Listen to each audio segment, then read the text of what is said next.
بسم الله الرحمن الرحيم نحمده ونصلي على رسوله الكريم أما بعد أعوذ بالله من الشيطان الرجيم بسم الله الرحمن الرحيم إن هذه أمتكم أمة واحدة صدق الله العظيم.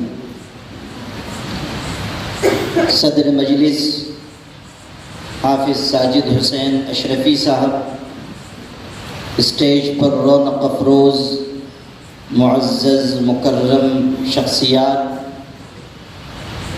مسلک مکتب فکر، سیاسی جماعت اور مختلف تنظیموں کی نمائندگی کرنے والے افراد اور آپ تمام حاضرین مجلس، جس وقت حضور اکرم حضرت محمد مصطفیٰ صلی اللہ علیہ وسلم دنیا میں تشریف لائے، انسانیت انتشار کا، قتل و غارت گری کا، ایک دوسرے سے دوری کا شکار تھی. یہ حضور پاک صلی اللہ علیہ وسلم کا برپا کیا ہوا کیسا عظیم انقلاب ہے کہ جس نے دوریوں کو مٹایا، ایک دوسرے کا خون بہانے والوں کو قریب کیا، اور وہ لوگ جو معمولی باتوں پر صدیوں تک لڑنے کے عادی تھے، ہمارے آقا حضرت محمد صلی اللہ علیہ وسلم کے فیضان نظر سے آپس میں سگے بھائیوں سے زیادہ محبت کرنے والے بن گئے.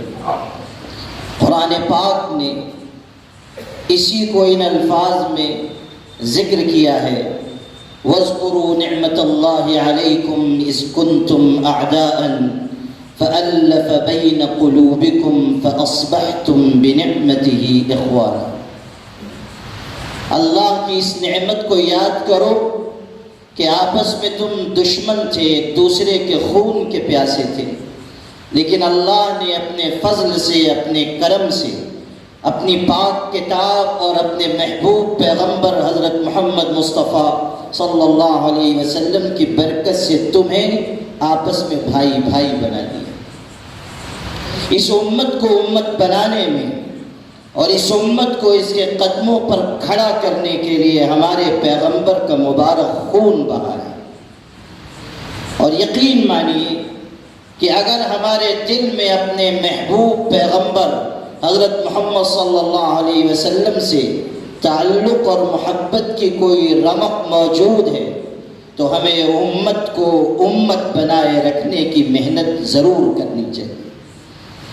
یقین مانیے کہ ہمیں ہمارے دشمنوں نے، ہمارے حریفوں نے، ہمارا برا چاہنے والوں نے، فرقہ پرست طاقتوں نے اور اس ملک اور اس ملت کو نقصان پہنچانے والوں نے اتنی اذیت نہیں پہنچائی، اتنا نقصان نہیں پہنچایا جتنا ہمیں آپس کے انتشار نے نقصان پہنچایا ہے.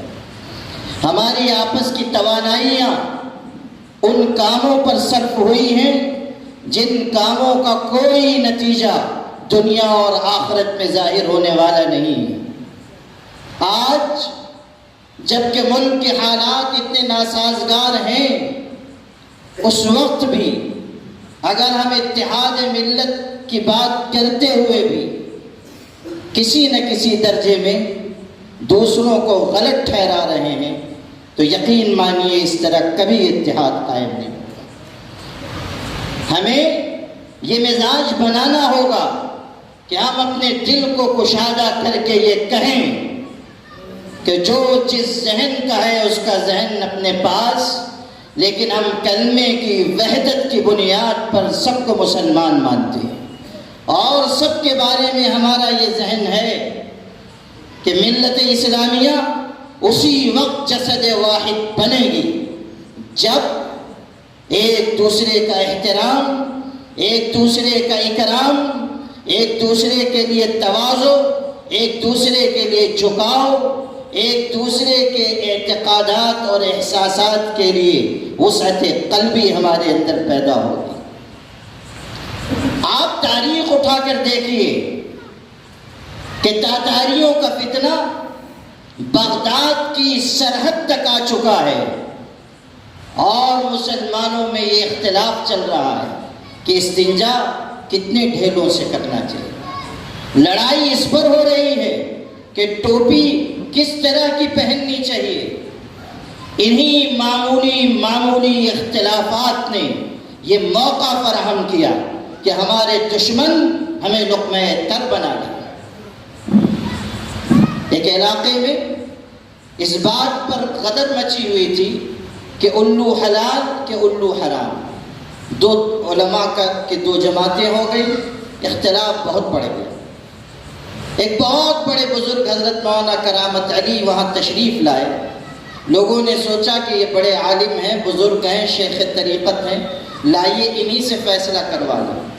دونوں جماعتیں آ گئی۔ ایسا نہیں کہ مسلک کا اختلاف تھا، ایک ہی مسلک کے لوگ، ایک ہی مسلک کے علماء، لیکن آپس میں انتشار۔ اب ایک طرف اس نے دلائل پیش کیے، ایک طرف اس فریق نے دلائل پیش کیے، یہ کہتا ہے الو حلال، یہ کہتا ہے الو حرام۔ دونوں نے دلائل پیش کرنے کے بعد کہا حضرت آپ ہی کوئی فیصلہ فرما دیجیے۔ تو جو جواب انہوں نے دیا وہ بڑا دلچسپ بھی ہے اور ہم سب کے لیے نصیحت کا بھی ہے۔ دونوں طرف کی بات سننے کے بعد انہوں نے فرمایا بھائیو، میں الوؤں کے جھگڑے میں پڑنا نہیں چاہتا۔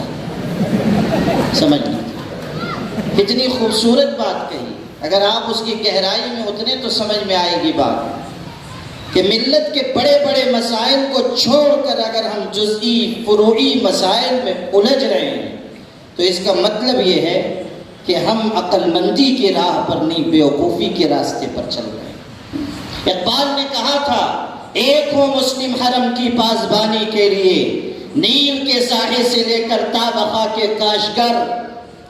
اگر ہم اتحاد کی راہ پر نہ آئے، یقین مانیے ہمیں اپنا وجود بچانا، اپنا دین بچانا، اپنی شریعت بچانا، اپنے ادارے بچانا اس ملک میں ممکن نہیں رہے گا۔ کیا اب بھی ہم نوشتہ دیوار نہیں پڑھ سک رہے ہیں کہ طوفان اور سیلاب ہمارے گھروں کے دروازوں پہ دستک دے رہا ہے اور ہماری بربادیوں کی داستانیں آسمانوں پر سنی جا رہی ہیں؟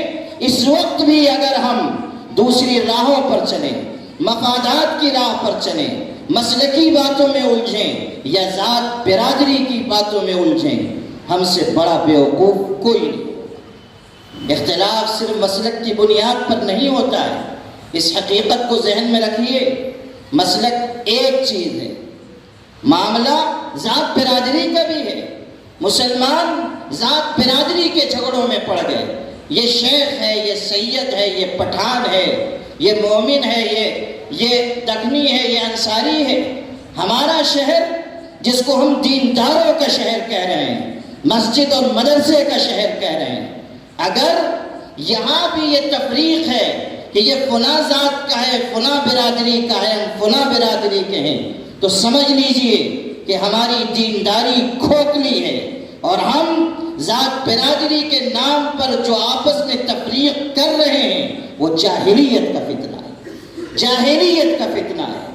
ہمارے آقا حضرت محمد صلی اللہ علیہ وسلم کے صحابی بلال حبشی رضی اللہ عنہ، ایک موقع پر حضرت ابو ذر غفاری اور ان کے درمیان تکرار ہو گئی۔ حضرت ابو ذر غفاری بہت اونچے درجے کے صحابی، لیکن غصے میں آپس کی تکرار میں ایک جملہ کہہ دیا، یبن المرأة السوداء، اے کالی کلوٹی عورت کے بیٹے۔ حضرت بلال حبشہ کے تھے، رنگ اچھا نہیں تھا، ایمان میں بہت اونچے۔ حضرت ابو ذر نے کہہ دیا، ان کے دل پر چوٹ لگی، وہ روتے ہوئے آئے ہمارے آقا حضرت محمد صلی اللہ علیہ وسلم کی بارگاہ میں، اور حضور کا دل کائنات کے تمام انسانوں کی محبت سے بھرا ہوا تھا، اور بلال تو آپ کے مؤذن، آپ کے خادم تھے۔ انہیں روتا ہوا دیکھ کر حضور تڑپ اٹھے، فرمایا بلال کیا ہوا؟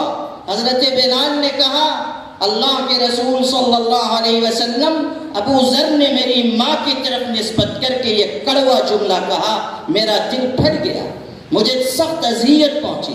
حضور صلی اللہ علیہ وسلم غصے میں سرخ ہو گئے، فرمایا بلاؤ ابو ذر کو۔